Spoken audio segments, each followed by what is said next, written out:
I find it fascinating. Like the people that this event attracts are usually just good humans. Like they're not coming here to sell. They're not coming here to bolster their ego.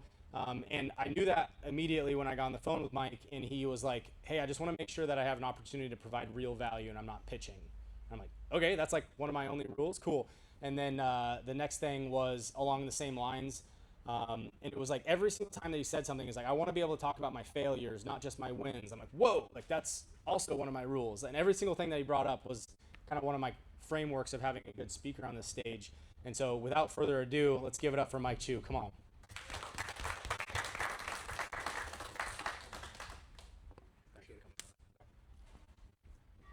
What's up, everybody? Hello. I could read this whole thing, but I always say like the problem with having successful friends is their bio is like 2 paragraphs long, so I'm not going to. Tell the people what you do. I'm a dad of 3, and I make sure that I build a home that is my own slice of heaven at home, and by making sure I'm a provider outside of the household. But I do that in the form of real estate investing, buying businesses. I did a bunch of shit in my 20s, and then our main business consulting, we are in the business of adding $1 million in growth profit to like existing businesses already. Yeah. Cool. So we're going to talk about how he does that. But first, kind of keep the tempo up and such. I got 2 people that are going to share some really cool tools that, you know, part of this is like I want to add as much value to you guys as physically possible, whether that's through exposure, through tangible advice, or through like momentum or like storytelling that can help you guys reframe certain problems in your brain. But these are 2 technical experts that I've personally worked with both of them. And first, we're gonna give it to Micah to kind of walk through. We're gonna call it a website of the month, but Micah's a website builder. He owns Summit Oak AI, and best websites that I've seen on the marketplace, especially for the price and how quickly you can get them. But we're gonna talk about kind of the architecture of a good website, what some of the animations and what it should look like, and then the back end of it for SEO to really start putting fuel on the fire for business. So give it up for Micah. Let's go. All right. Thank you, Connor. So, couple different things, and then I will pass off to Justin. But the era of websites being AI ready is already well here, and so that's part of what I help fill the gap for in the marketplace, as well as making things that look cool and pretty and whatever else. So there's a lot of sites now that are obviously outdated. Don't have cool graphics, any of that stuff. So there's 2 components I kind of look at. One, you have the visual aspect and leading it into a funnel, informing the user, and then having a clear intent at the end of the page. And then there's the back end. I have an example right here, which I'll kind of go through. This is for a landscape construction company. But as I kind of scroll through here, you have a build sequence that kind of shows in live time the work they're capable of doing. As I go down here, then we have a process of like, okay, how do I work with this specific company, bringing that to life, some examples of work, the services offered, all pretty standard stuff, but just formatting it in a visual way that's very appealing for the eye and for people to see. Different materials that they use, all that kind of stuff. And then, you have some social proof, some testimonials, you have a CTA, start a project, contact form down below. So, that's most sites go in a similar kind of format in terms of bringing somebody to the end goal, which is usually either to inquire about your service or product, but doing that in a visually appealing way that looks nice and is modernized and all that fun stuff. The back end of this is really what makes this piece work. And so making sure that sites nowadays are visible for all of the different AI platforms as people are continuing to push into AI-based search more and more. So ensuring that when they go ahead and query ChatGPT, Claude, Grok, Gemini, whatever they're using, that business is showing up in those results as opposed to just web-based. And so there's a lot of different tactical strategies you can do to go about getting those results. But I think a couple important things, for building your engine You want to make sure there's a bunch of schema code on the back end that kind of informs the algorithms both on the SEO side and on the AI side, who you are, what you do, where you're located, and a couple of big things right now is making sure that you have pricing available, whether you make that public facing or not, but just walking through an algorithm through how you do pricing, as well as answers to questions, FAQs, and those exist both on the front facing site and on the back end code. And so those are just a couple of the things that you can do from a build the engine perspective to have a solid foundation. And then from there, I'll pass it off to Justin to kind of talk about how to keep that thing fueled and running from there. Yeah, let me frame that real quick too, because I think the importance of a website is not misunderstood by anybody. Having a good website is important. It's part of your branding. Me as kind of a CEO and a salesman, I'm like, I just need a good, pretty place for people to land, to fill out an inquiry form or buy my product. But on a technical level, the changes that are happening in the industry that it's way more important now than ever to have a website that actually has the architecture in the back end that's not client facing, that helps drive your business forward. For me, it's like websites like a funnel for someone to sign up, to inquire about my product, to buy my product, and then pretty aspects. But like, this is storytelling on a website form. We're telling them, your house looks like this, it could look like this, here's the process of us building it, and then giving them scroll animations like this that aren't laggy, that aren't a video that cuts out and pauses and does all that kind of stuff. It keeps looping and annoying. I don't know if you guys have that annoyance. I have it on my second screen. If anything's looping, I immediately exit out of the screen. But it's a static web page that can load easily on any kind of internet, that give them a story that they can now see themselves, envisioning them, build themselves, landscaping in this case. And I think it's applicable anywhere. So I think that value is it's super tangible value. And I'm sure he'll stick around if you guys have questions about your website. But yeah, thank you, Micah. I appreciate it. Yeah, absolutely. The second person to kind of build on that is the architecture of being behind the scenes of the website. There's probably nobody better that I know, especially than Justin. Justin has been advising me. He does not only helps people get through this process as well, but the SEO, really fueling the engine to get leads, to sign up. And some of his use cases, I'm sure he'll talk about, are staggering in the ability to get visibility online, to get sales, right? Like, we're in business to get sales, to build our businesses. So Justin Day, founder of Swarm System, HiveMind, brilliant AI. He's probably in the terminal right now, standing here. But yeah, tell us what you got. Cool, thanks guys. So, Micah kind of showed us what the future of websites looks like, and what I want to talk about is the reality of where we're at with Google and the visibility, and where we're going in the future of everything now. So, back in May, Google actually just released an update where the future of search is no longer going to be where you Google search something and we see all of these lists. We're already seeing this with the AI overviews. This is a stepping stone where the next level is agents are going to actually go to your website, gather the information, bring it back to Google in real time, and give you all of that without even going to the website. Even further than that, with local service businesses, Google is going to be calling on your behalf to the business, booking calls and booking services for you. So it's even more important than ever to be agentically ready with your website. So one way that you can check that is going to a tool that Google has built, which is PageSpeed Insights. I believe it's pagespeed.web.dev, where you can enter in your website. And this is basically a report card that goes through 5 different pillars. We want the first 4 to be above 90 out of a scale of 1 to 100. And they just added a 5th tab, which is your agentic browsing.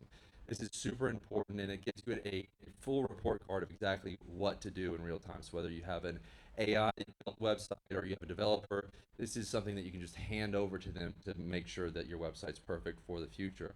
Now, we know what we can do and how we can optimize for now, but a lot of time where we're at right now is a lot what like Mike is doing, where people are moving over from WordPress, Wix, Squarespace, overbuilding to a website that's AI built. That's a band-aid error. Where we are all in is the future of websites. It's imagine if your website could learn what makes your phone ring while you sleep. What we are doing is putting a second brain inside of your website. Not just your company brain, right? A second brain inside of your website that takes all of your information, all the Google Analytics, Search Console, and makes updates to your website to optimize it in real time. That is the future that we're going all in on. And I believe the next future, maybe 4 or 5 years from now, everything's just going to be a chatbot. I think that the whole interface, we're already seeing this with ChatGPT and everything else. People don't want to read, scroll, they want to see some images maybe, but at the end of the day, people want answers like that. Google's already showing that with the agentic model, right? So I believe the real future, and websites are going to be super important, that's where it gets the information, but we're just going to be talking to agents in the future. So I think just thinking about how am I agentically ready now? Again, this just came out over the last couple of months. So you can skip level your competitors pretty quick by being agentically ready. And another quick thing here, back in June, actually, Google announced that they are now supporting and driving Siri through Gemini. So we're optimizing now from a local business for Gemini that's powering Siri. So if you're a local service business, homeowners are generally, at least homeowners with money have iPhones, right, typically, and we want those are the leads that we want to get after. So optimizing your Google business profile is more important than ever, making sure that we have consistent reviews, posting every single day in your Google business. All of these things are trust signals and vehicles for success. So that's really the future of the websites and really how you can take action today. What I heard is that homeowners have iPhones and renters have Androids. Is that what you said? I mean, that's kind of, yeah. Okay, cool. No, that's super powerful. Does anybody have any questions on websites, or anybody building a website or have a website that they feel needs optimized in any way? Put up for Justin and Micah. Come on. All right, we're going to jump into this interview. This segment is made up, and we don't know where this conversation is going to go, so it's going to be fun. I have a couple notes just from looking over some of his content, and I think that's kind of the magic of this setting, is being able to talk as a conversation, almost like podcast style, and seeing where it goes. So as we go through, if someone has a question about something that we talked about, just raise your hand and we'll dive down it a little bit further. Can I do something real quick? Yeah. My goal at the end of the day, as he asks me questions, is to impact or leave even just one of you with something that you're looking for. So for me to best support you, and as you answer these questions, can I just get a few shares real quick? Like either what kind of business you're in and the biggest thing you're figuring out or focusing on right now. Would any of you be willing to share that real quick? Like simple answers. Did that give you some clarity? That was kind of all over the place. This is a diverse room. Love that. It's a range, and I want it for me to best understand how I can support it. It's helpful. Yeah, so I guess we'll kind of build a foundation of kind of let's start with what your product is now. I know kind of the two big things that you're working on is the seven-figure CEO and the LTV accelerator. Talk to me about those two as kind of like the cornerstone offerings of your current company. Well, it's less about the offer. It's more that almost every single business that I had run, like one of our most recent ones, we took an Inc. 5,000, almost 500 or 548 company. Every time we got to like 1 to 5 million, the idea of trying to get to 6 to 10 or beyond that from like getting more traffic, I just thought was the answer. It's like, all right, more marketing or more emails or more this. And then year over year, we'd grow by like 10%, or like 1 month would go up a little. And then business started to feel really volatile at that stage. Because a lot of times for me, at least between like 3 and 5, teams growing, right? Revenue looks cool, profits are here and everything like that. And so almost every business that took like the next big jump is when we optimized not just marketing. Yes, that's important, but when we really found a way to be more efficient with our sales process and get clients to stay longer and pay more often. And so that's how we've helped many businesses that were growing by 10 to 20% grow by 100%. And then also create like a raving fan culture. Because in today's society with the trust recession and everything like that, like we're not in an attention economy, we're in a trust economy. And how do brands make sure that they're building that type of trust where their fans become raving fans? And that's how a business takes a life of its own, in my opinion. So that's what I did in my own businesses. And now we've helped some of the biggest brands out there do the same thing. So walk me through, like, so the seven-figure CEO and the LTV, what are the differences there? What are the directions they're going in, and describe them? A lot of times the person, like seven-figure CEO is for someone who has not yet developed the systems and leadership for their business to run without them. I am a believer that right, what's that Tony Robbins quote? Like, operators get exhausted, owners get wealthy, right? Or something like that. And I find most business owners are building a business that they're trapped within. I was the same. For me, I grew up doing martial arts. I did jiu-jitsu, Muay Thai. I was a 12-time national karate champion. Like that stuff was really important to me. And then I started business and I got fucking stupid out of shape, was spending no time with my family. And I was like, this is not why I really got into business. And so I wanted to make sure that I got into business in a way that, yes, I can make good money. And that's a reason I was there. And if I was going to sacrifice all the things that really mattered to me, then it didn't matter to me. So seven figure CEO is like how to help someone build the leadership and systems. So yes, the business can grow without them. Avery became a part of our team in the back there when I had bought a couple companies a couple years back, and my dad died suddenly. It's a crazy story, but my dad died suddenly. As I'm flying home to New Jersey, I'm in the Newark airport. I'm about to go visit my parents, and then I get a phone call from my cousin Heather, like, "Hey, before you come visit, your dad's dead." And I'm sharing this because seven figure CEO is about making sure that you can build a business that when that happens, I didn't touch my business for months. And the business continued to grow through leaders like Avery and other people on my team because we had built systems so a business could actually run. So you're an owner, not just an operator. So that's seven figure CEO. Let's define systems in that. So systems, it's like human leverage or system leverage, tech leverage. Is it different scales? So like 1 to 3 million, 3 to 5 million, 5 to 10 different systems that need to be installed. Yes. And for me, in business, system is just defined by the outcome, not the task. I think a lot of people build systems so a task can get done, but just because the task gets done doesn't mean the result still happens. And then you find yourself overseeing the thing still because like someone's telling you the task is getting done, but the business isn't growing.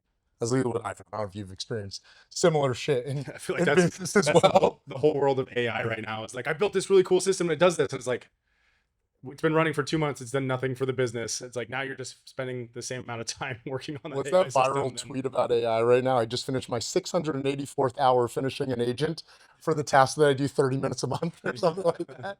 So But it's yes. done. Yeah, So but at least I have this agent. yeah, But yeah, it's cool. and that's not knocking AI. It is amazing. But I don't know, to me, system is can an outcome be produced without you? Okay, that's cool. Not And just no, a task. Can an outcome and a result be produced without you? so let's talk about the LTV accelerator. What is that? And what is I mean, like, I don't know, we could I guess explain what LTV means just in case someone doesn't know what it is. Does everyone know who Jay Abraham is? Jay Abraham's Tony Robbins's like business guru. And he boiled down one day that if you want to grow any business, like I don't care what industry, I've helped my own karate schools grow this way. We've helped beauty industry. I own Lash Studios. We've grown consulting businesses. We've grown sales organizations. I've consulted billion-dollar tech companies. Like he boiled down that revenue is not as complicated as we think it is to grow. There's only three ways to increase revenue, and it's get more customers, increase your average ticket, and then number three, which is the one that I find the most valuable companies in the world understand, and the least valuable companies in the world ignore. And that is how to get clients to stay, pay, and stay longer. Because if you think about it, the most valuable companies, Verizon, Amazon, right? Netflix, yes, they're obsessed with customer acquisition, but they're more obsessed with client LTV, lifetime value. Like, how do we get them to stay longer? Austin Distal was here, yes? Mm-hmm. I was sitting at lunch with Austin. He's one of my best friends. My wife is best friends with his wife. We introduced them. And he was telling me a story about the growth of Jasper, and they had just built like a 15 to 20 million dollar like affiliate channel. And the CEO Dave comes into his office one day and says, "Cut the affiliate channel." And Austin, the way he told me the story at least, was like, the channel that just did $20 million in cash, you want us to cut that marketing channel? And Dave, the CEO, goes, "Yes, have you seen the LTV on those leads? It's dog shit. Cut it." Right? Because valuable companies and profitable companies and scalable companies understand client LTV. So anyways, all that to say, Jay Abraham says there's three ways to grow your business: more customers, higher average order, and then get clients to stay longer. The LTV accelerator is for established businesses that are finding that ceiling on like, we're doing more marketing and we're growing by 5% every year, right? We grow them by 50 to 100% by unlocking the LTV. Sick. Can you dive more into that? Yeah. What's a curiosity? Like, how do you?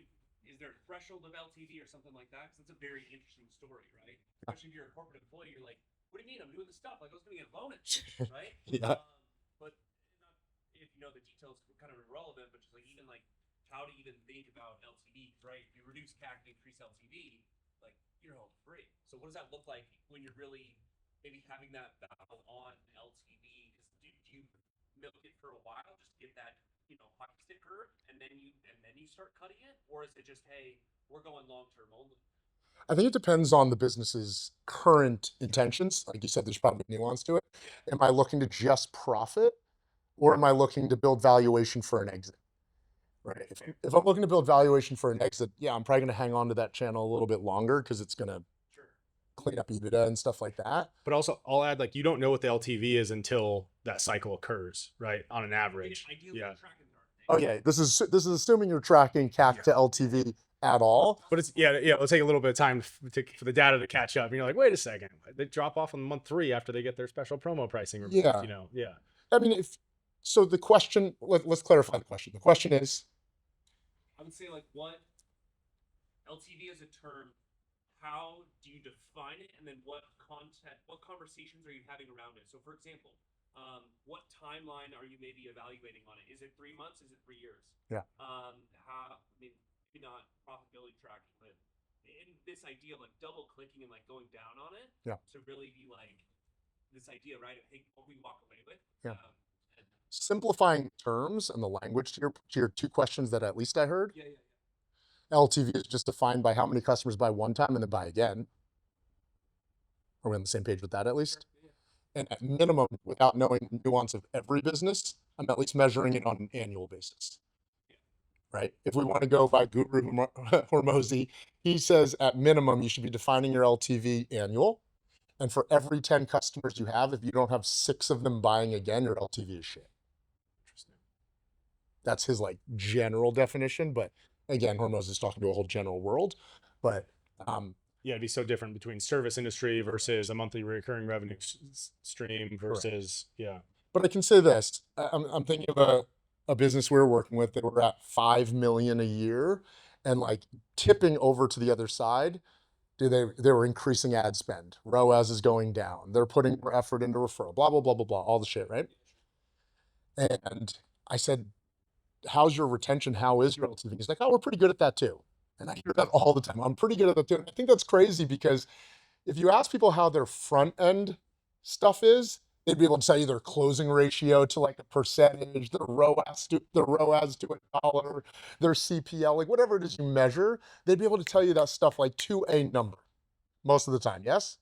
And yet when I ask people how their retention is, they use phrases like good, great, or pretty good.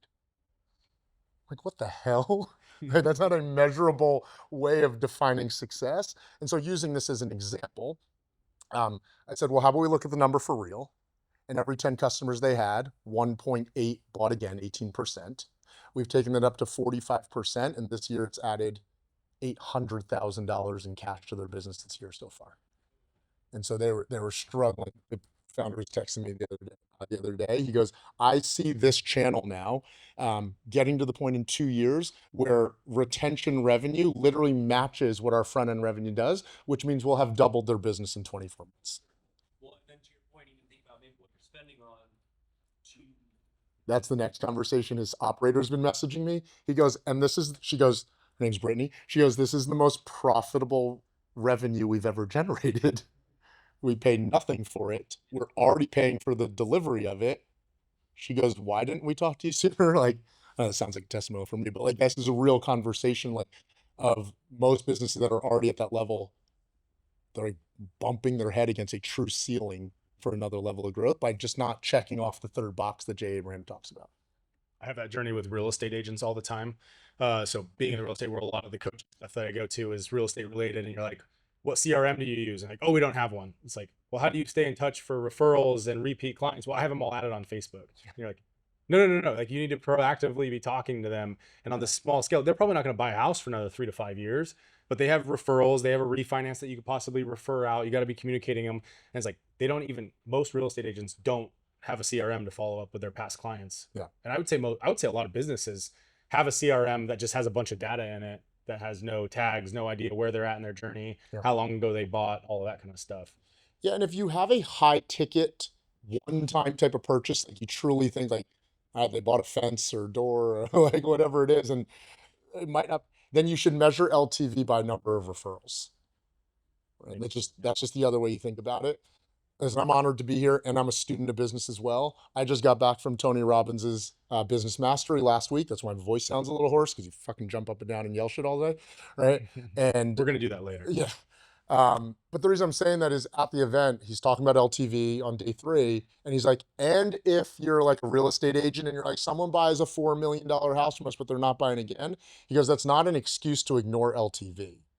You should just be measuring then how many clients turn into other clients, not how many times your clients are buying again. And if you don't have that systemized, then you are leaving tons of business on the table. I think I think that answers your question. Like, it's applicable in any different direction. You just have to measure a different metric. If it's outside of that scope. So I want to get into one of the main messages you talk about, which is that $100,000 a month number, kind of that freedom number. But before we get to that, there had to have been a reframe in your brain to allow you to want to look at that as the number that you needed to hit certain objectives every single month. Can we start off at the beginning of your career and maybe kind of go through, maybe not the very beginning, but kind of go through some of the steps as you developed your skill sets as a leader, as a consultant? What was like the first meaningful sales position you feel like you were in? I did direct sales, selling. If you've ever heard of Cutco knives, I sold knives. Micah did some Cutco knives at one point. Yeah. And it was one of the greatest leadership development tools. If you've ever read the book, The Miracle Morning, or you know Hal Elrod, or Justin Donald, who's a big investor down here, or Rob Dial, like those groups became some of my best friends through doing that, and that's where I learned. But I was working at Pizza Hut at the time, paying for beer and gas money, and it wasn't getting the job done, and so I landed into a sales role. But I was a super like shy kid, still pretty introverted, and that's kind of how I got my foot in the door into sales. How long are you with Cutco? 11 years. 11 years. And during that time, were you doing other things, or was Cutco the main thing? Started coaching and consulting on the tail end of that for direct sales reps. Okay. We started something called the Health and Wealth Academy, which that was then the next like $1 million business that we grew. So my family owns karate schools. I started karate when I was 3. I do Muay Thai and martial arts and jiu-jitsu and all that stuff. Started sales, made a lot of money, got wildly out of shape, and I was like, I'm 25, it shouldn't be like this. Yeah. I got to figure out a way to do both. And so I found a way to build $1 million businesses while getting into great shape, or back into good shape at the time. And so that led to a coaching business very niched for door-to-door sales reps and direct sales reps on how to grow their sales and bring their scale down. As cheesy as that sounds, like their sales went up and scale went down. And that business blew up. They might have been measuring LTV, but not the metric that mattered, their body weight percentage or something. Yeah. So that was the start of sales, and the next thing. What do you think the biggest lesson you learned from direct sales was? I mean, I think the easy answer to say is rejection, like how to handle rejection. But I really think the biggest lesson I learned from direct sales is that everything that happens outside of me is a direct reflection of me. Okay. And right, the locus of control and the ownership, because my mom's a teacher, my brother's a teacher, my sister's a teacher, my 4 aunts are teachers. So I grew up in a world where I was like, I'm going to become a freaking teacher. Look right? at you teaching. Yeah. This is great. I'll become a teacher. But I say that because going into like a commission only role at 19 years old, after growing up in a very lower middle class environment where like salary and pay is provided for you, and having to learn to produce and create everything outside of you, that's where I started to learn that like what I'm going to create in the outside world is a byproduct of me first. And that's where I learned really 2 things. One, it's my responsibility to stand guard at the door of my mind every day, because my thoughts will become my reality, as cheesy as that sounds, but truly. And then number 2, I learned that we don't get in life what we say we want, like what we jump up and down or write down as goals. We get in life what we expect. And our expectations are a byproduct of who we've become. And who we become dictates our subconscious what we deserve. So, Yeah, I could unpack that more, but those are the two big things. Do you guys want to talk that more? Anybody in the room? Kind of mindset versus more tactical stuff? Yeah. Because we can keep jumping into tactical Yeah. stuff. Let's see. So talk to me about the $100,000 a month goal, where that maybe came from, or maybe like the earliest in the career you realized that was the threshold you wanted to be at, or the expectation, like you just shared, that you wanted to be at. 100K a month. The first time I wanted to just get to that number. I mean, at the end of the day, every business is different, right? You could sell pools. One of our properties, we're buying a pool right now, and it's 100 grand. You're gonna have 100 grand a month selling one unit. Yeah. So I don't think that number is, for me, it was important because I was able to run the numbers and look at profit and everything like that and just know what it meant for my life. But I also believe that business is a spiritual game of personal development. And I remember going to my friend Jared's house, like this super rich kid, and my dad would always make comments every time I would go to that kid's house. And we were trying to get to 100K a month. And for whatever reason, we could not break 100K a month. We had 98K cash months, 92K cash months, 96K cash months, and we could not break 100K. And so the number mattered to me because it was, there comes a point where I don't think working harder automatically equals more success.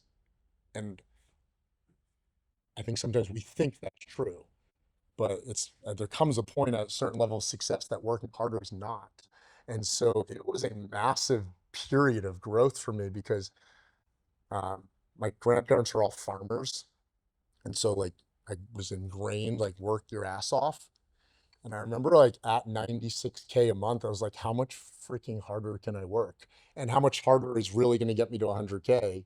And so that's where I had to completely redesign the way I was thinking, what my beliefs were, and what was going to take us to the next level. But the reason I share that story about my dad is I also then internally was like, if my dad mocked people who made money, and in my mind at the time, growing up in the 90s, like making 100 grand a year was a lot of money. I was like, if my dad mocked people who made 100 grand a year, how's he going to feel about his son who makes 100 grand a month? And so like almost like subconsciously, I was repelling it away. And once I addressed that belief, we had 100K a month the very next month and did 100K in that business for the next 5 years. When was that?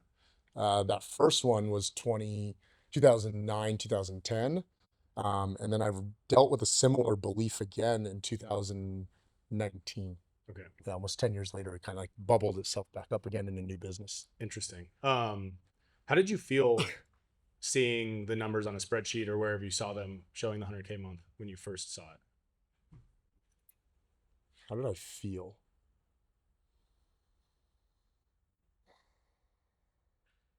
It's a funny question. I'll tell you why. I used to drink a lot of alcohol. And so I was working and drinking a lot at the same time. And I don't think I like actually felt feelings at the time. So when you ask me how I felt Interesting. at that time, I was really dissociated in some ways in my 20s.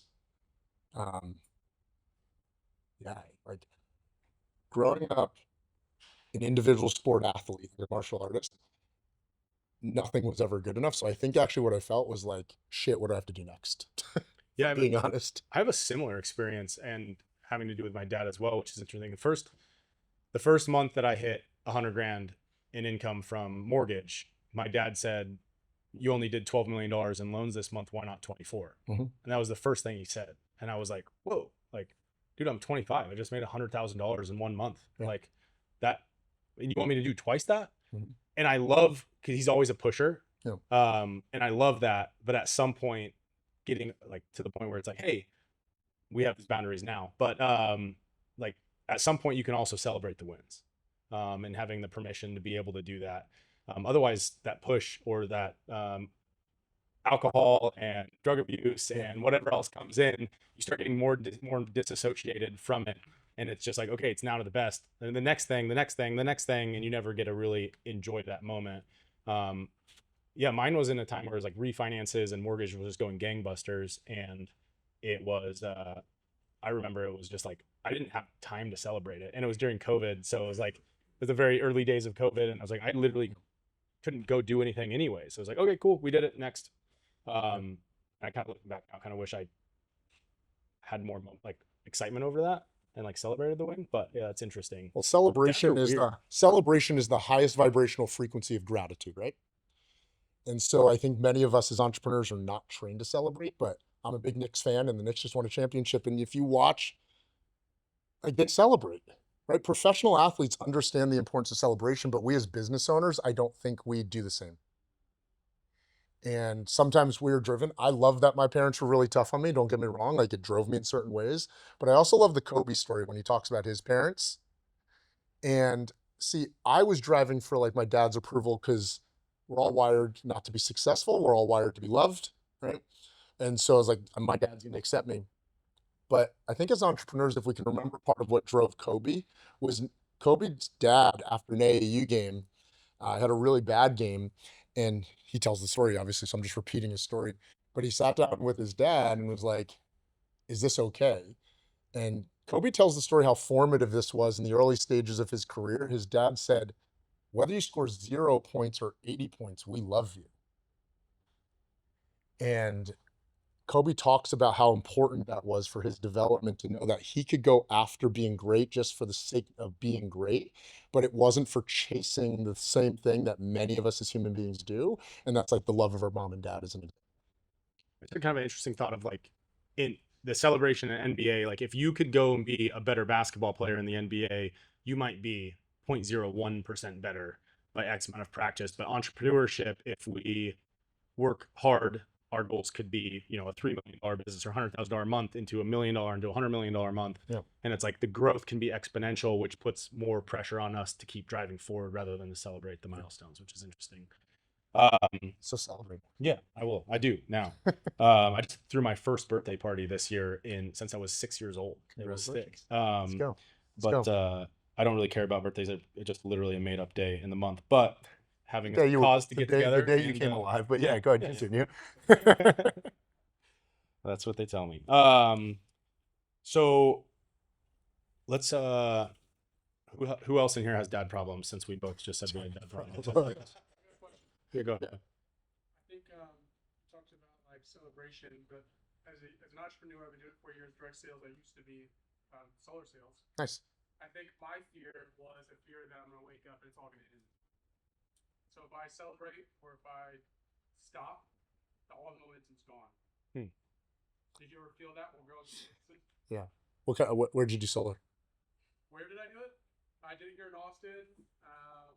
Let's see. Right here, so I did 3 years ago. 3 years of that, now I'm in roofing and construction. But Cool. Dude, let's do some Tony Robbins stuff. I was consulting the Vivint team, if you know Vivint, oh yeah, Uh, no, I was with forever. bringing their solar teams to the East Coast. So that was one of the things I was doing back in my late 20s. We should So- spend like a minute going around the room and just yelling out a win or something to celebrate. Let's literally just celebrate right now. Something- Is that cool? Something you're proud of? Yeah, Yeah. let's hear some wins. Let's do it. Who's going first? Something this year in your business that you're grateful for. I'll start. My company is starting to make such an impact in the military space that I had Ryan literally call me out of the blue and say, I want to work for your company. This seems like a cause that I want to be part of. And I'm getting out of the military from 19 years of service. And that was big for me to realize that there was a back loop going back through the community saying that we're doing a good job. So thank you, Ryan. That's awesome. And you can say that you've getting out of the military after 90 years, because that's a big celebration too. Yeah. Let's get 3 more and then I want to answer your question. Back?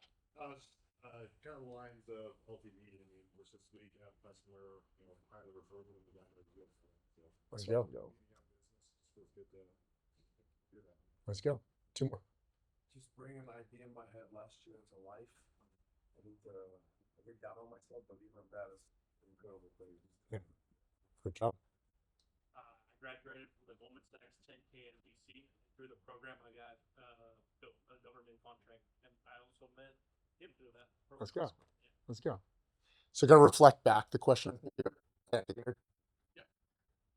that you struggle. I think I heard you say that at times you'll know that you should celebrate a moment, but a part of you feels like if you celebrate, it could all go away. I feel momentum, and the business is gone. Yeah, I definitely have thought that plenty of times.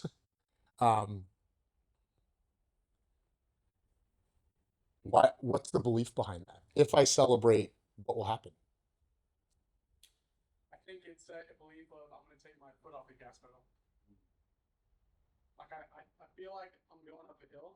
Mm-hmm. I'm just hammering the gas pedal, and as soon as I stop, I'm just rolling backwards. The fear of like selling from discomfort, which causes you to sell more. Now being in comfort because you're celebrating. Well, let's use this as an analogy then. You said you feel like you're taking something up a hill, yes? Do you know anybody that's climbed Mount Everest? Okay, great. Tell me what base camp is. What is it? Is it considered the foothills of it? Always. Well, base camps, why are base camps there? No, base camps are there because you don't climb to the apex of a big mountain like that in one climb. You climb to a base camp so that you can what? Celebrate the progress, reset, rejuvenate for the next part of the climb. And so if you were to zoom out and think about business long term, Naval Ravikant says you play big games with long term thinkers, right? And the most, like some of the wealthiest people, because they think long term. Buffett wouldn't be the billionaire he is today if he died 30 years ago.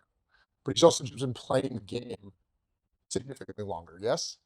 So if you were to start to think about your game of business longer, then celebration becomes a must, not like a chore.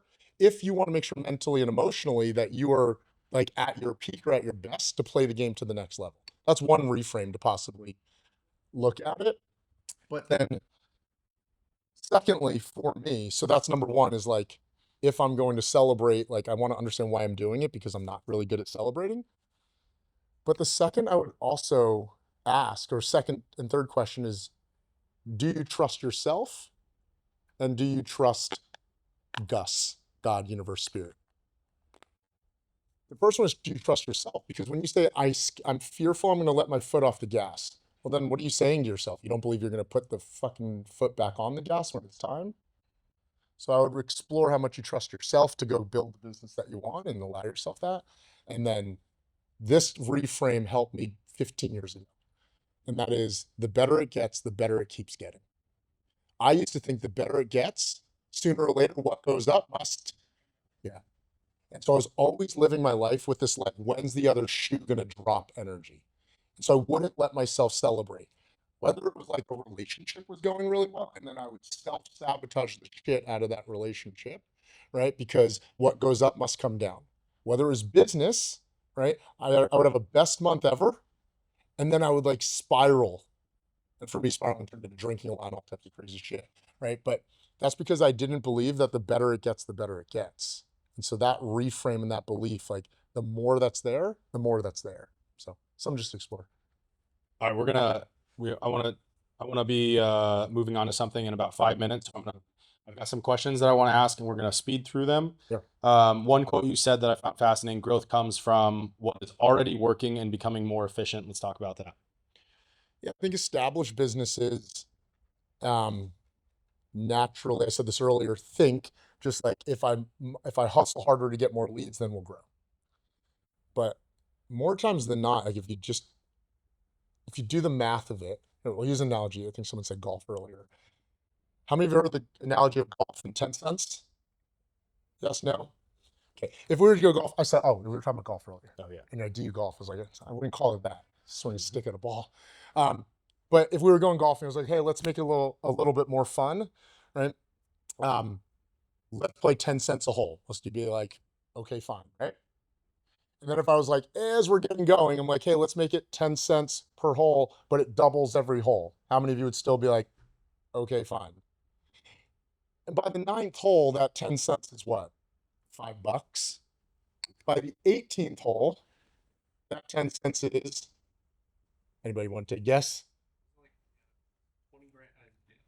It's $14,000, right, per hole that we're playing now. I'm using that as an example because we underestimate what like micro tweaks in our business will lead to 100% growth. And it's not just hustle harder at the top, right? I can think of businesses I've been looking at and I'm like, wow, if we just got our show percentage up 15% and the closing percentage up 15%, total sales went up, right? Do the math and you start 50%. That's so much more important than just get more leads, than just do more marketing. And I think sometimes we, like, especially those of you who are wired like the harder I work, the more I'll get. I think sometimes we just start banging on the wall harder, right? More emails, more content, more, and more is important. But we have optimized many businesses to 30%, 50%, 100% growth to not work any harder, to not get anything more than they're already getting, and just tweak levers of what already exists. And that goes into my next question, which is we're going to talk a little bit about the shiny object syndrome. Um, I'm a serial entrepreneur, and every time that I got a new idea or a new opportunity, I would create a business around it, therefore taking my attention away from the main business. And then all of a sudden, that not producing very well, and I'm super surprised by that because it's always done really well because my time was in it. Now I have two main businesses, and those are the only two focuses, and everything else is purely downline. And that's down from like I think I've done 10 businesses, and yeah, it's crazy. So shiny object syndrome, this came up because you had mentioned in one of your videos talking about how many mentors you were getting into rooms with and all these speakers and getting all these ideas. And then some entrepreneurs take the route of starting a new business every 12 minutes. Some entrepreneurs start a new sales cycle, a new funnel, a new marketing technique every 12 minutes. And it's really difficult when you're in the position as an entrepreneur trying to realize that you are doing 25 different things, but trying to drive the dollar in one thing. You know, all these other guys have 7 streams of income, and I only have one. And it's like, well, you have 20 streams of income coming into one business. Talk to me a little bit about shiny object syndrome and how you would recommend finding direction inside of all the noise, and maybe what the milestones are that you need to check in with yourself and stay true and not keep doing new things. Well, what do you want to unpack about shiny object syndrome? I think it's the way you prefaced it. It's obvious that shiny object bad, stay focused good, right? Like if we want to boil it down that way. But what's the aspect? Yeah. So the problem is like like right now, if I'm starting a new business, it's like shiny object. Everything's technically a shiny object, but one of them is going to bring me to revenue. So it's like, how do I know which one's the best revenue without trying them all, and spending money on all of them to create opportunity? If somebody's maybe at a $5,000 to $10,000 a month company right now, how do they pick an object to run with? Okay, so how do they pick the object to run with, and then two things? Okay, so again, we all get the point that focus and the distraction of it becomes really challenging. Anybody have kids? Okay, great. Anybody have multiple kids? Yeah, so it's like it's easy to take care of one kid. You start adding a second and third and fourth, and it's like chaos fucking everywhere, right? And business and organization is a living thing too, like an organism, and requires a certain type of focus. And so I learned this lesson the first time after getting to 100K a month. I was like, okay, I had one coach, and that helped me get to 100K a month. So you know what I'm going to do? I'm going to get 4. Yeah, it makes sense. You know, and so I put $165,000 into masterminds, coaching, mentorships that next year, and our business flatlined, like flatlined. And this was after we were like experiencing some level of hockey stick level growth. And that's the first time I learned the lesson that like, if I just focused on the thing that's working already and keep doing it better, we're probably going to keep growing faster than me trying to introduce 7 new projects and 5 new things. So to answer your actual question, how do you determine the thing you're going to focus on? I would first study where the majority of your revenue is coming from,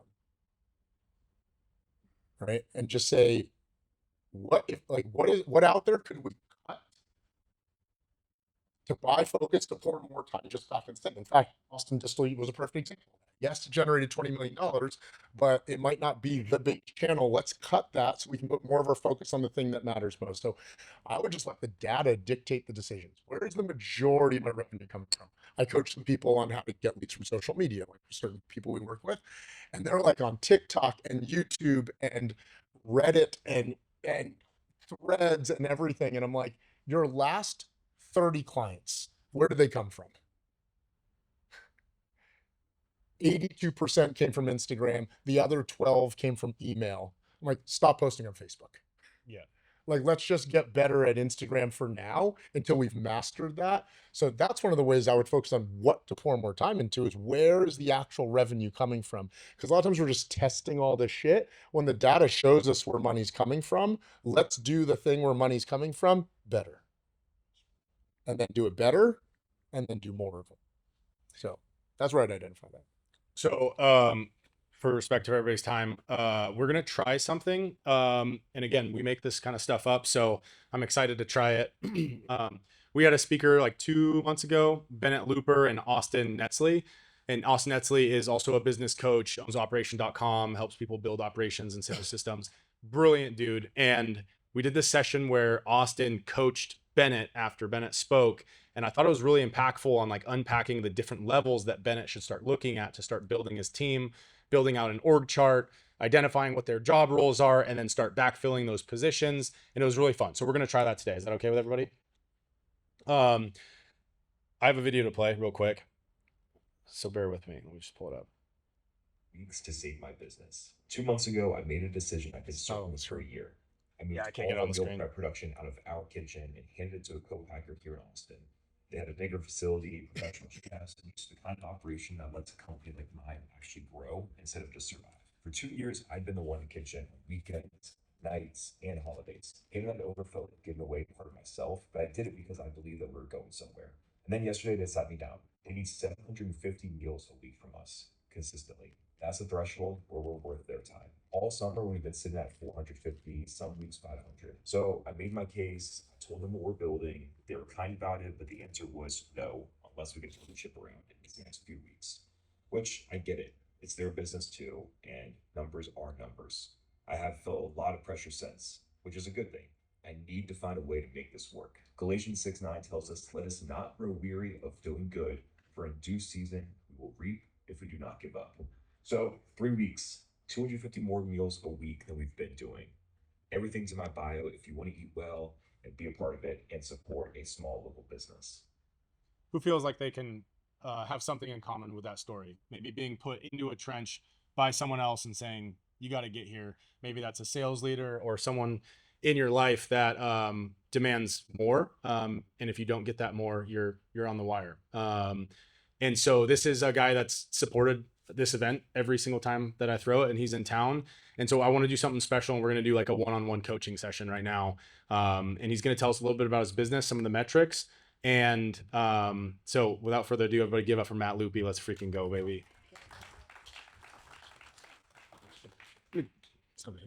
Just let me give you the seat and I'll stand over here. But and then Justin, do you want to come up here and just interview him about his business real quick and just ask some questions baseline of who he is, so everybody knows where we're at, what we're dealing with?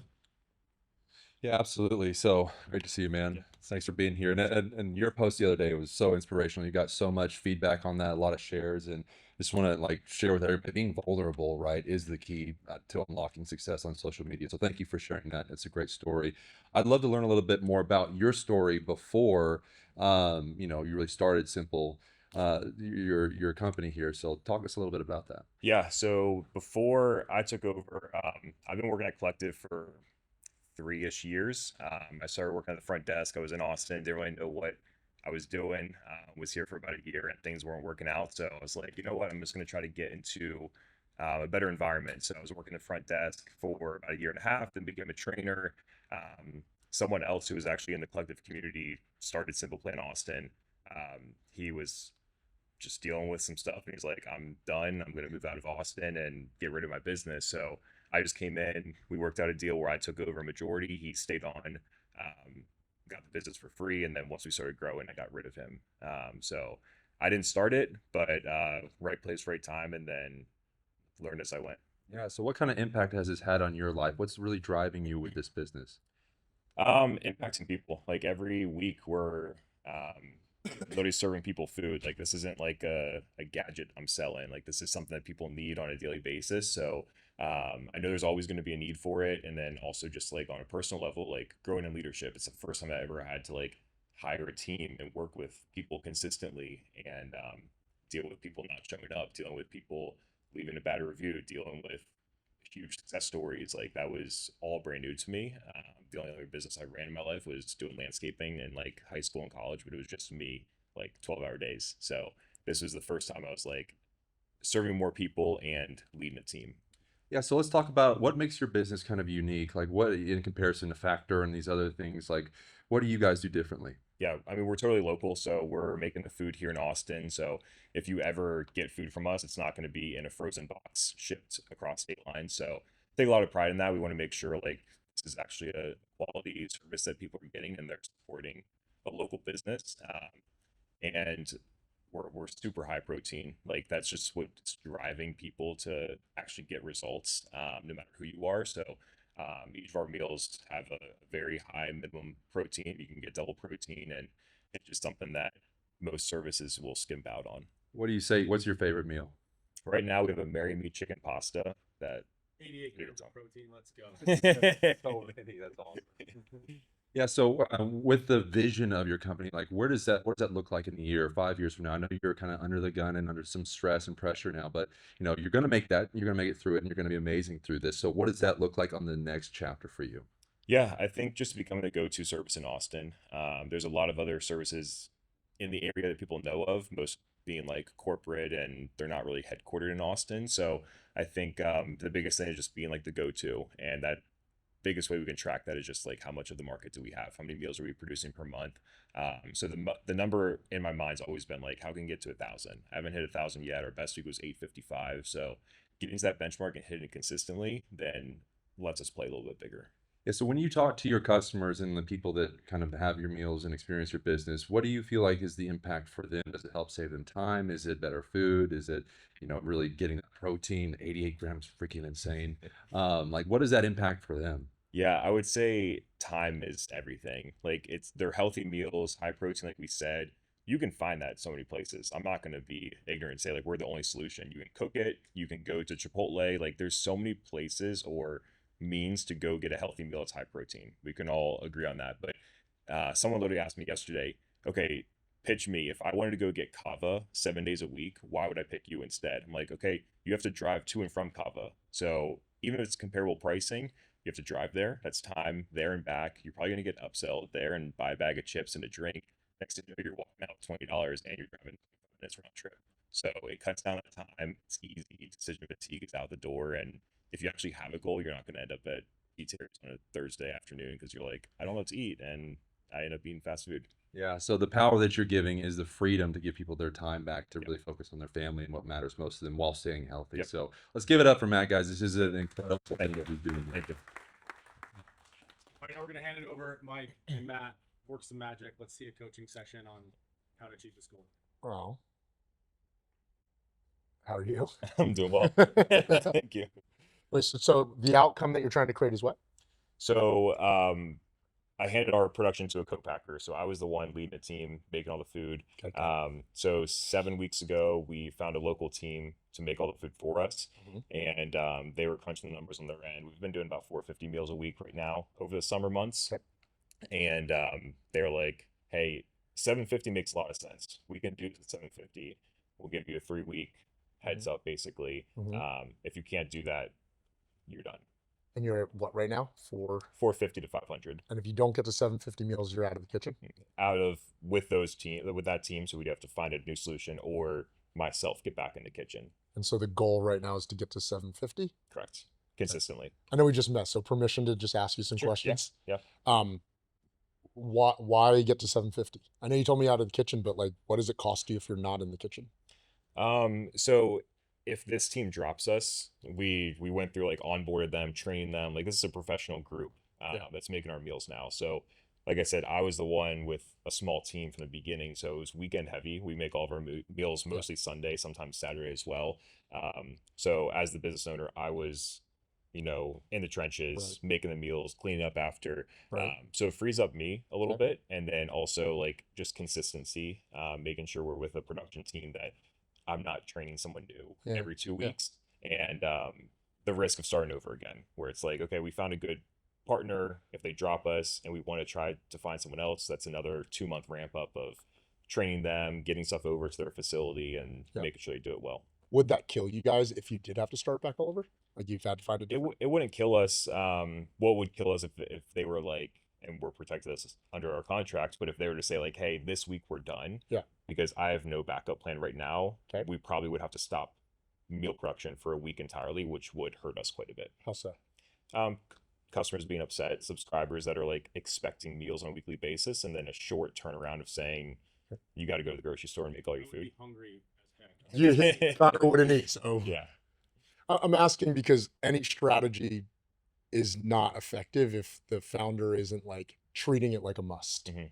Like, like they have to find a way. So just so I can get a sense of where you're at mentally and emotionally, the 750, like one scale of 1 to 7, how much are you treating it like I will die if we don't hit it?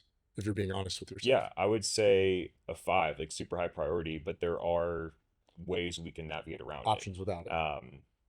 I like in our contracts, they need to give us the 30-day notice. Yeah. So right now in my mindset, I have no plan B until that 30 days is in effect. Now you're saying you have no plan B, but you're treating it like you could find a plan B, right? Yep, that's Okay. correct. So what would it take for you to operate like there is truly no plan B? Just not thinking about so Uh-huh. I haven't taken any measures. I haven't like hired anyone. I haven't reached out to another co-packer. Like there's been Yeah. no action. It's just in my head of like we could make it work with someone else, but Yeah. it's just thoughts. So then the last question will go tactic. So what makes it a 7 out of 7? Like what gets you back against the wall? Like we are going to treat this like a must. Mhm. They say, treasure hunts. Mhm. Like you go find treasure. Yeah. They say why people keep going for treasure hunts or how a founder keeps going after a goal is it must have 3 ingredients. One, they have to believe that the treasure is out there. So if you get sent on a treasure hunt and you don't believe the treasure is even out there, you give up. Mhm. Number two, you have to believe the treasure's worth it. And then number three, you have to treat it like we will find this thing. Mhm. So it's kind of why I'm asking you, like, is the pursuit of 750 out there for you? Do you believe it's possible? You did 855 as a best week, right? Mhm. Yep. So I guess let's just go down this. Do you believe 750 is totally possible? We already did it this week. Okay, Week great. 1's done. Yep. Great. Is it worth it to put in whatever effort it's going to do to hit it regularly? Absolutely. And then what makes it a 7 out of 7 for you to be like, we will make this happen week after week after week? If we have no access to any commercial kitchen to get into to resume it ourselves. Okay, great. So then what led to an 800 account week, 800 meal week, and what led to 750 this past week? Because it sounds like the gap might already be filled. The 800 in the past, we were servicing a group of 12 athletes that were training for the NFL draft Got it. this off season. So they were ordering like 250 meals a week. Got So that was super helpful. And then when they dropped, our numbers dropped with it. Right now, I made 2 Instagram posts this week, sharing the story. The first one was the one that was played. Second one was like, hey, we got 18 new customers in the last 24 hours. Like, just thank you for the support. So more of like emotion, vulnerability, and the community coming and having my back and supporting. Where did those 18 customers come from? All From from the yours? video, yeah, the video, and then people just sharing on their socials as well. Got it. So I'm not being repetitive on anything you might be already committed to. What do you already think is going to get you to 750 every week? Well, we start at 0 next week. So like that's the thing that Yeah. I'm trying not to think about next week yet because I'm like, all right, we just need to check the box, which we just did. But next week, that all resets. Yeah. And someone who might have been like, I'm going to place 5 order of 5 meals just to lend a helping hand and be supportive, they might be gone next week. Yeah. So converting those to subscriptions or just repeat customers, so that it's not a fluke. We're not hitting 800 this week and then back to 400. What percentage of customers that buy once then buy again? Like buy the very next week? 55. 55%. Mhm. So then why are you starting at 0 next week? Yeah, I guess we're not, but this week's a little bit different because we're like super one-time customer heavy, and I feel like that 55 might not translate perfectly because again, people are buying out of emotion. It's not like someone's coming across our ad. It's like, hey, I really need this. A lot of our orders, I can't say for sure, but it might be, I saw this post. Yeah. I like this guy. I want to support. Yeah. So the 750 you did, you believe right now it's heavy one-time customer. It is, yeah. How do you know that? From our data, it'll tell if it's one time or subscriber and if they're a new customer. What's the subscriber offer? 5% off per week, and it just auto runs. What's your margins on per meal? 40. 40%? Yeah. Okay. So under the banner of repeating what's working, you hit 750 this week because of some social posts and some shares. Mhm. And then if we could get the foundation of your business to know that you're not repeating every single month, that would be really helpful to hitting even 1,000 every single week. Okay. Yeah. Yep. So Awesome. That's your 100,000. That's your 100,000 month. It's not Yeah. Right. Yeah. yeah. So you said you're running ads, Mhm. but that's not the majority of your buys right now. No, we started the last 30 days running them, Yeah. 27 purchases. So yeah, it's what, 6 or 5 a week, something like that. So I would repeat the things that just worked this past week, but in different formats and expand it. Hmm. So for example, every time a customer buys, especially the ones who already came because of a social post, do you have an offer for them to then post on their socials? I do not. So that's how you get into OPA, right? Other people's audiences. Mhm. The fitness coaching business I was just talking about, we grew that to two, three, $400,000 a month. My Instagram following was 6,000 people, like nothing massive at all.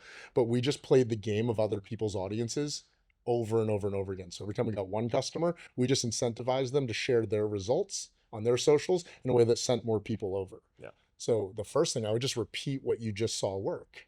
You posted on social. What was at the heart of that social post? Was it that video specifically or other things as well? Yeah, I led it by saying I have 3 weeks to save my business. So I think that, which was from a content creator friend, was like, there's your hook. Because I said that to him Okay. at dinner the night before, and he was like, people want emotion. So Okay. that's what I led with. How many more times have you redone that video? Did something similar the next day, so yesterday, but once. Did you do a part 2 or part 3, part 4 follow-up? No. Okay. So I would do 3 things now that we're talking about. I would follow up on what's already working, right? Under that banner of do what's working and then do it more. I would do a follow-up, part 2, part 3. Who was I just following the other day? And they have this, they have a multi-part series. In fact, Instagram added a part now where you can have Oh, cool. series for whatever that's worth, because they know that's what creators are doing right now. And that's really effective. So personally, I would do what's working and I would do that again. Mhm. But then all of the customers that bought one time out of an emotional buy because of that post, I would see if you can incentivize or re-incentivize them to share in their stories, Mm. and then just give them templates. What are some things you could offer, knowing your customer better than I do? What are some things you can offer them to incentivize them to share that they bought and tag you in their socials? Anything you Yeah. can think of? Probably account credit to get them a free meal or two, and then that gets them coming back to purchase again. What would it be worth cost of acquisition? You might not know your math on this yet. I don't know. Maybe you do. What would it be worth cost of acquisition to just give the person free meals if they post on their socials? I'm not totally sure. I know our ads, like, we're paying $27 to get a customer right now through our ads. Through your ads. Yeah. So would you be willing, how much is one meal? $10.99. So would you be willing to pay 3 meals to have someone post into their own stories and tag? You're Yeah. paying $27 right now to Right. Zuckerberg to do it, right? But that, like, you already, the people who bought are local, obviously. Yeah, so you know they're going to post, birds of a feather flock together. They're going to post to other people in their audience. Hmm. Personally, that's one route I would go. I'd call, text, voice note, whatever you got to do. If you have a team, have them reach out and say, hey, we're 2 weeks away now Hmm. from losing our kitchen or losing our business. Thank you for the purchase that you had last week. We want to see if we can keep that going. So we're offering 3 free meals this week for one thing. Would you be open to it? Hmm.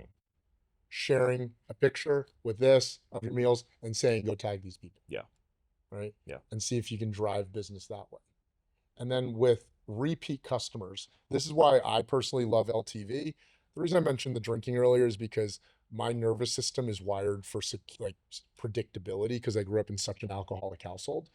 And so I believe I run my businesses the same way. I don't want to wake up next week and not know if I already have my like monthly nut hit.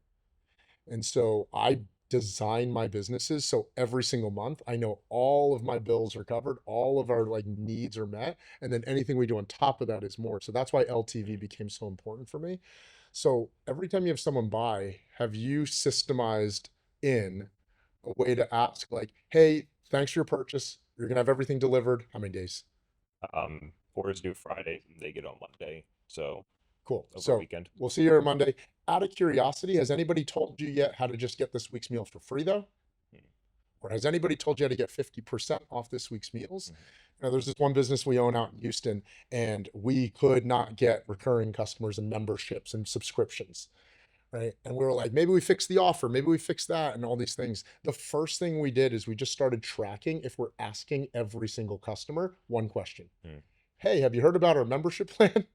And just starting to track that, my business partner, Steven, took our memberships from less than 10 to 80 in the next 90 days. Wow. Just tracking if we're even asking a simple question like, hey, your meal's going to be set on Monday. We're excited to get them to you.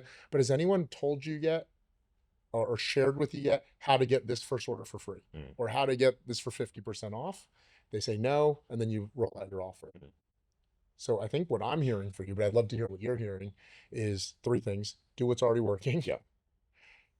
Where you got your customers last, now do that more, Mhm. right? Which was sharing stories, and then find way to ask about the subscription more often. What are your Yeah. thoughts on that? Because you run your business better than I. So you maybe tried that already, did that already. I'd love to hear what you're hearing. No, I think that's spot on.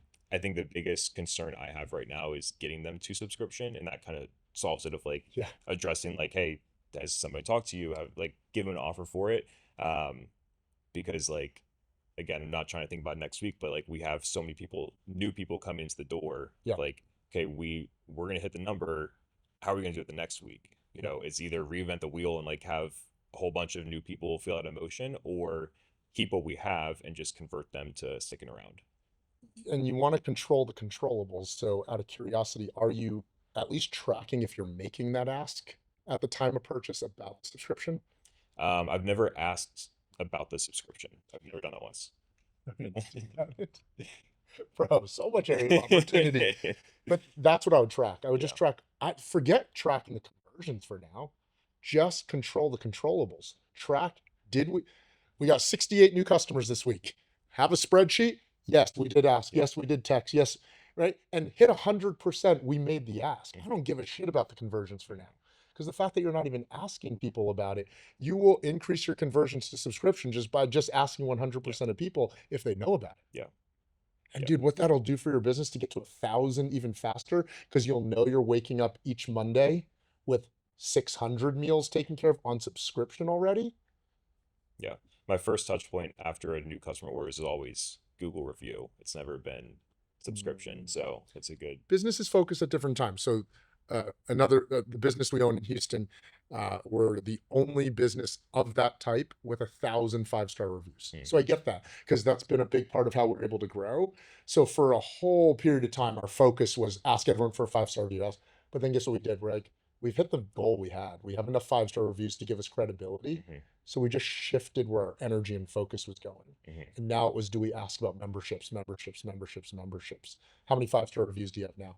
Over 20. Dude, you're good. Yeah. You're good for now on that. Like, just make the ask for the subscriptions, because I think that's going to change your foundation of your business At completely. this size, I think it's probably appropriate for him to follow up with a phone call rather than a text or an email. Right? It's like you're getting 20 new clients a week. Phone call, build a personal relationship, and then maybe pick out 20, 25 of them every single week. Say, hey, how are your meals? What can we improve? Yeah. And start building that relationship as you're small. And eventually, you're way too big to do that, and you have to do it via email and text. But in this stage, to get to 1,000, I think that would be very nice. They're all buying online, or they calling.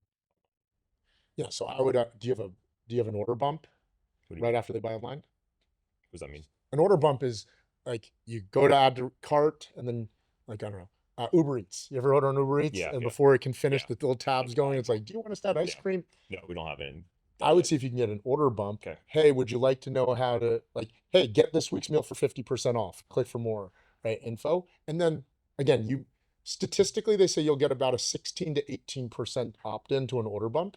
But the rest of them, the other 80%, then you follow up with text within within 1 to 6 hours of the buy. Okay.